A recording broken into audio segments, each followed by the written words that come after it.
RJ, I'm all about helping our guys. 80% of South Africans that invest overseas lose money. It actually really annoys me when I see things that are too good to be true. We're the guys that come out on the ground, we actually investigate these things. And I always say when it comes to property, it's a simple thing. It's about the information and the partners. If you get the right information and the right partners, then you'll be successful.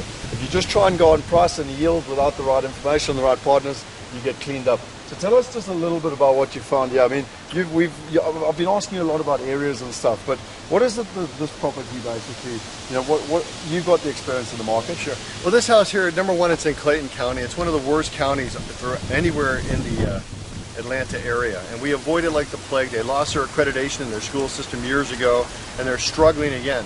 But just pulling up to this house, and I'm familiar with this area because I bought properties here when I first got here. I made the same mistake that other misinformed investors are making. But even then I wouldn't have bought this house. Number one, it's down a very slanted, steep driveway.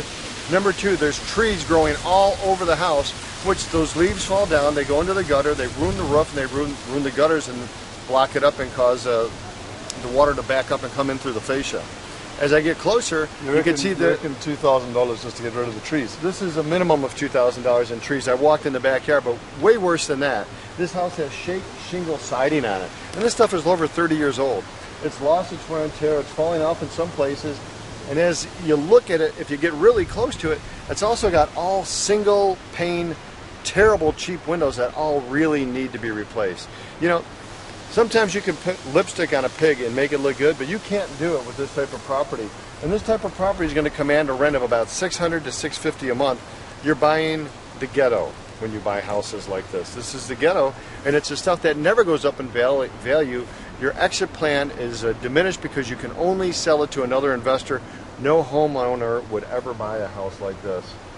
I mean, just tell us a little bit. You were talking now just recently with a client on the telephone about how you want to focus on homeowner neighborhoods because that's where you're getting the best return long term. It's the most sustainable, safe investment in comparison with purely comparing a yield, you know, in an area. When people come to me and they tell me I got to have a 12% yield, I always just say, hey, you should just keep on walking and try to find it somewhere else.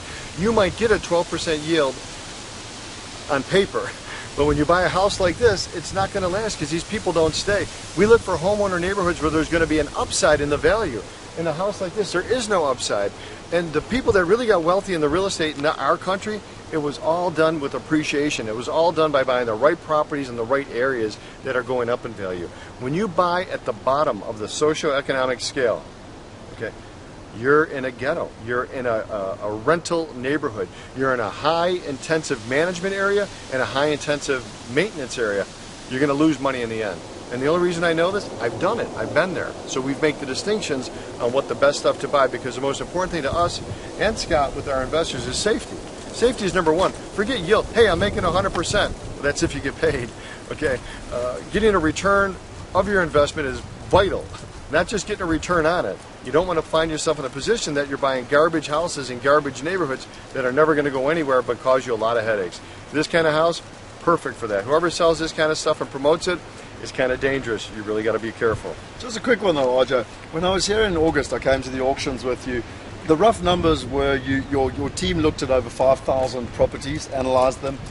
You then personally drove 300 properties. I did 2 days with 40 properties a day, so it's incredibly intense. Yeah. But I mean, with that type of experience, and I mean, you doing that every month. To actually that particular month, we bought 16 properties at the auction. So 5,000 properties, 300 to buy 16. So I mean, there's not a person I've met that's ever got such an appreciation for suburbs. So if I was arriving at the auction, what would I be buying this, you know, roughly in the current market, basically? Somebody would buy this in the auctions for anywhere between $15,000 and $30,000. The equity funds that have really entered our market in a very strong way are buying this type of garbage. Why? I have no idea, because they have all the money behind them. They could buy much better stuff. They do buy that too, but they're also buying the bottom of the barrel. This is the kind of house, when I first got here, I was paying $15,000, but it would be all brick, and it was still a bad deal. But just as a matter of interest, so with absolutely no coaxing there, the best case scenario is $30,000. Now, interestingly, in South Africa, this house is being offered to you at $70,000.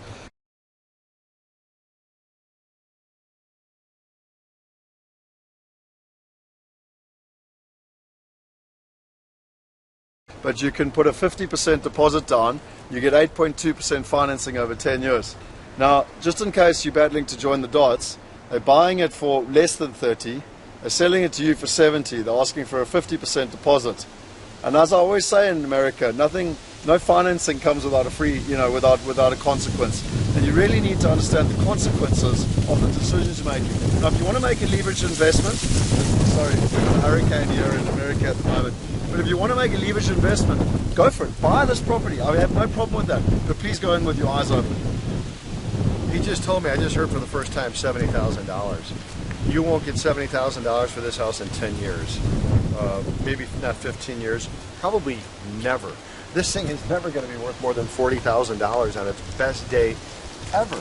And right now, just looking at it, I know it needs at least $2,000 to $3,000 worth of the trees gone, every freaking window replaced. And at the end of the day, you still got a driveway that is so steep, it's terrible. Well, we just got caught on it trying to get in here. In our very expensive rental car. The rental car bottomed out. We couldn't even make it down the driveway.